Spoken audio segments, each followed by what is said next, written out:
ডিমের রসা, ঝকঝকে তকতকে, but this is not harmful to health.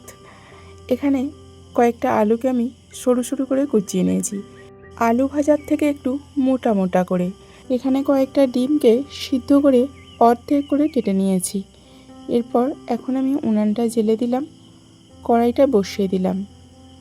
কড়াইটা খুব ভালোভাবে গরম হলে দিয়ে দেব পরিমিত সরিষার তেল। এখানে খুব বেশি তেল দেওয়ার প্রয়োজন নেই, কারণ এখন আমি ডিমগুলো ভাজবো। যেহেতু ডিমগুলো আধখানা ডিম, তাই ভাজার সময় প্রবলেম হতে পারে। তাই অল্প একটু তেল দিয়ে এখন তেলের মধ্যে দিয়ে দিলাম পরিমিত লবণ, এরপরে দিলাম হলুদের গুঁড়ো। তেলটা একটু নাড়াচাড়া করেই এখন আমি সিদ্ধ করে রাখা ডিমগুলো দিয়ে দেব। অবশ্যই যে দিকটা কুসুম থাকবে তার অপোজিট দিকটা দিতে হবে, তা নাহলে কুসুমটা খুলে যাওয়ার সম্ভাবনা থাকবে। তো এরপর মিডিয়াম আঁচে বেশ কিছুক্ষণ ধরে ডিমটা ভেজে নিলাম। ডিমের এক পিঠটা পুরোপুরি লাল হয়ে গেলে অপোজিট দিকটাও উল্টে দেব, খুব সাবধানবশত, তা নাহলে কুসুম এক্ষেত্রেও বেরিয়ে যেতে পারে। উল্টানোর পরেও 2 থেকে 1 মিনিট ওয়েট করেই আবারও উল্টে ফেলতে হবে, তা না হলে এক্ষেত্রেও ডিমের কুসুম গলে যেতে পারে, ডিম থেকে ছেড়ে বেরিয়ে যেতে পারে। তাই 2 থেকে 1 মিনিট ওয়েট করার পর আবারও উল্টে দিচ্ছি। দেখুন কোনোভাবেই কিন্তু কুসুমগুলো খুলে বেরিয়ে আসেনি বা গলে যায়নি। এরপর আবারও 1 মিনিট ওয়েট করার পর এখন আমি সমস্ত ডিমগুলোকে তুলে নেব। তোলার সময়ও অবশ্যই সাবধানতা অবলম্বন করতে হবে। অর্ধেক করা ডিমগুলো ভাজা হয়ে গেল।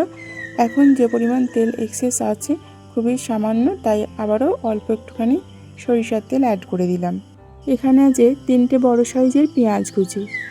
মাছ, মাংস বা ডিম যে কোনো আমিষ রান্নার ক্ষেত্রে পেঁয়াজটা একটু বেশি লাগে, আর বেশি পেঁয়াজকে ভাজার জন্য তেলটাও একটু বেশি লাগে।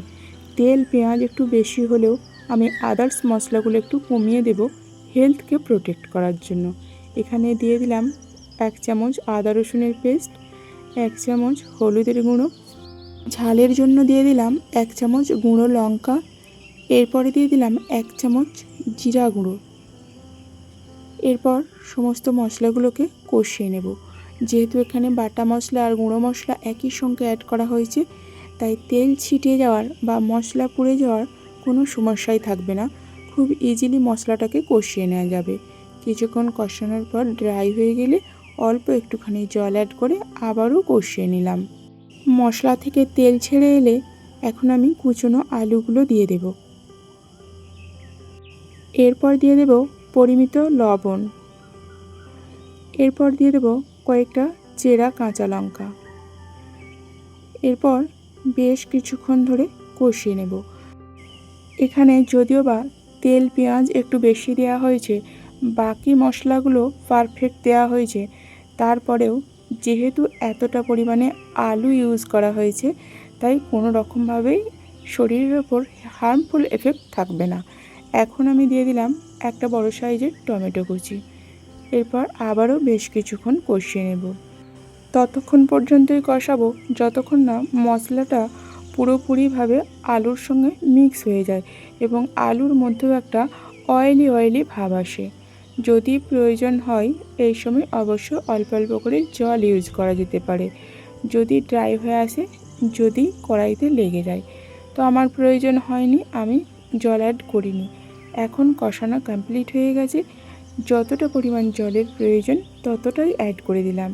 যেহেতু এখানে আলুগুলো খুবই সরু সরু আর ঝোলটা খুব বেশি থাকবে না, অথচ একটা রসা রসা ভাব থাকবে। যেহেতু নামটাই ডিমের রসা, তাই পরিমিত একটা জল দিয়ে আমি 10 মিনিটের জন্য ফুটিয়ে নিলাম। ফুটে উঠেছে, দেখুন ঝোলটাও অনেকটাই কমে গেছে।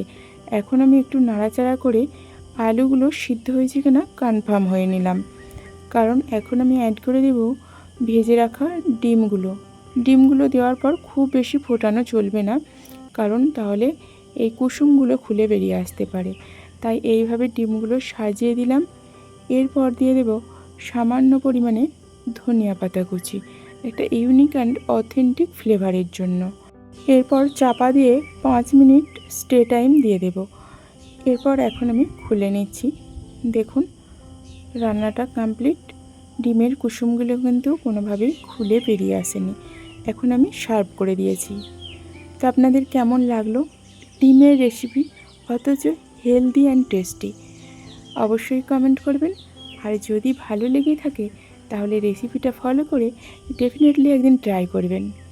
আজ তাহলে আসছি বন্ধুরা, আবারও দেখা হচ্ছে পরবর্তী ভিডিওতে নতুন কোনো রেসিপির সঙ্গে। ততক্ষণ পর্যন্ত সুস্থ থাকবেন, ভালো থাকবেন।